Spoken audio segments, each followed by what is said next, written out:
Mapagpalang araw sa atin mga kabomba. So ayan, dito ako ngayon sa Diparo Road kung saan magpapagawa kami ng pipe ni Pres, si Kuya Pres Roel, at kasama ko si Bro Reggie, si Konsehal. So ayun si Blue,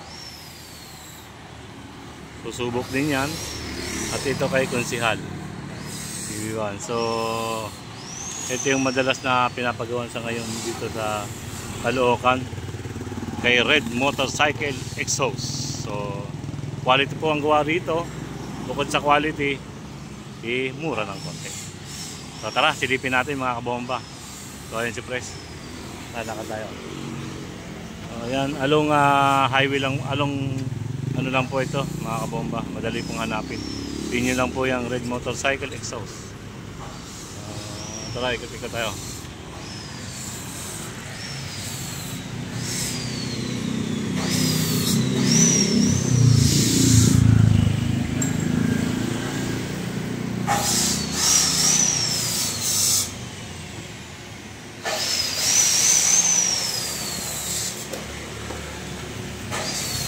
So yan po si Madam, ang may-ari po ng Red Motorcycle Exhaust.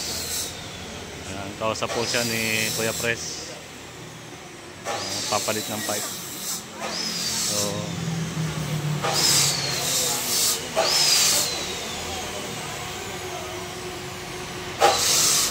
po yung pinaka finish nila. Yan, marami rin po na.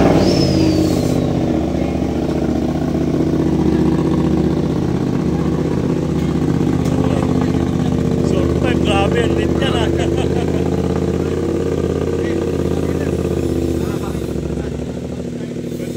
Kasi maano pa yun. Oh! Grabe, sakit natin. Oh! Grabe. So yung meron po rito nagpapagawa ng BMW.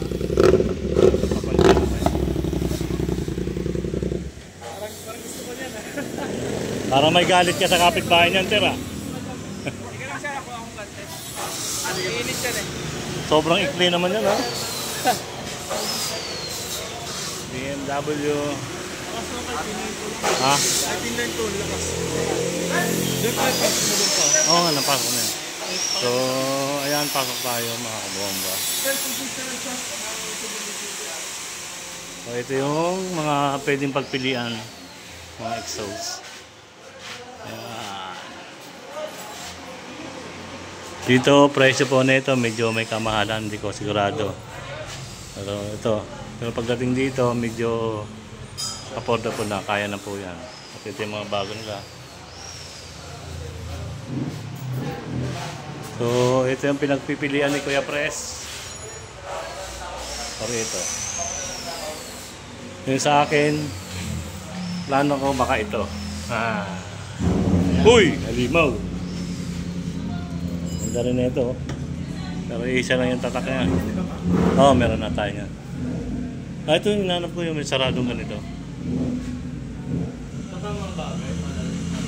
Tulog na ito. Ngayon, gaya nung sa inlet to, malakas. Ito, siya. Marinana. Puro lutong naman yung ganito, manipis. Oo, masyadong malutong yan. Ito, medyo may pagka-base.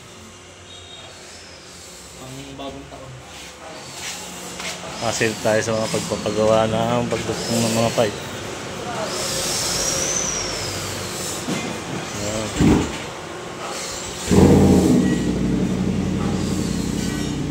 Yan si Bossing, mismong may-ari ng shop.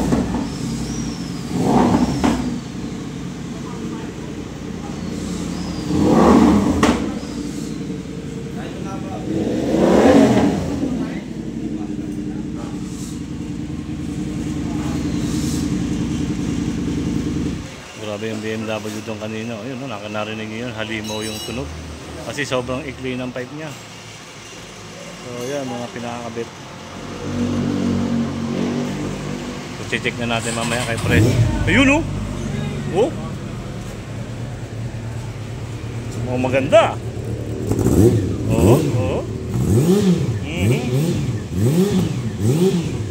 Smooth, ah!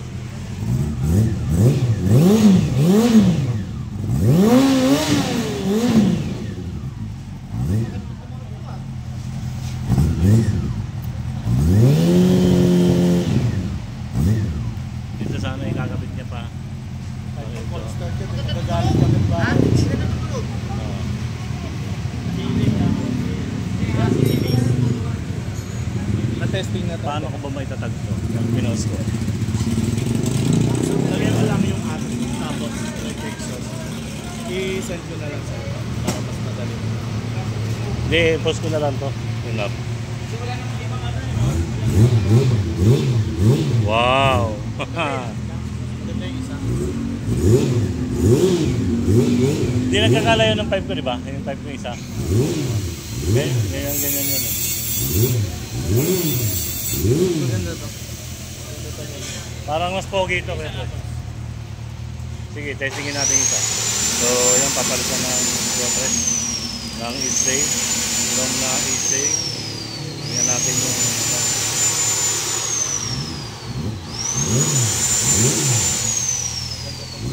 may ugong ng konti. May ugong ng konti.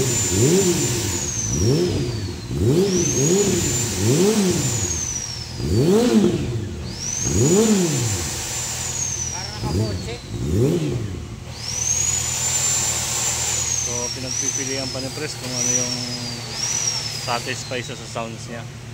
Sound check. Di pa sure. Ito pa yung isa na ito talaga yung pinaka pipe ng Spec 4 ng CB400. Long pipe po talaga yan, yung pinaka original niya. Kaso gagawa pa ng adapter yan.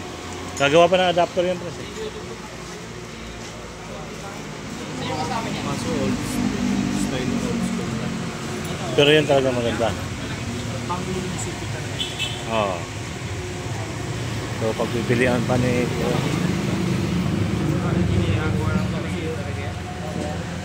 Kailangan niya pagka di naman ang sarili mo, buwan na. So yan si Kuya yung may-ari ng Red Motorcycle Exhaust. Akang junior. Napakahilig din yan sa big bike. So yan, subukan pa ni Press na pa-sound check namin itong isa, itong long pipe. Baka yan na yung pinaka-final niya, pero titingnan muna kung saan siya satisfy sa tunog. So ayan mga kabomba, kasi naman gusto na magpagawa ng pipe dito, ayan lang po, pin nyo lang po yung Red Motorcycle Exhaust para mapuntahan nyo po ito. Along Diparo Road lang po, Caloocan. Ayan si Kuya, solid yung mga gawa rito. Tara. So ayan mga kabomba. Oh, si ano to, di ba? Hindi pa ako sa kasaan ah. Kasama ka tuloy ngayon sa vlog ko. Ayan.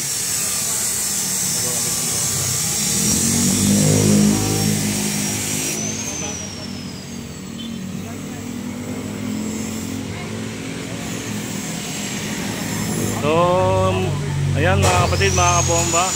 Ingat po tayong lahat. Don't forget to like and subscribe my YouTube channel, Jewel Riders Motovlog. Bomba time.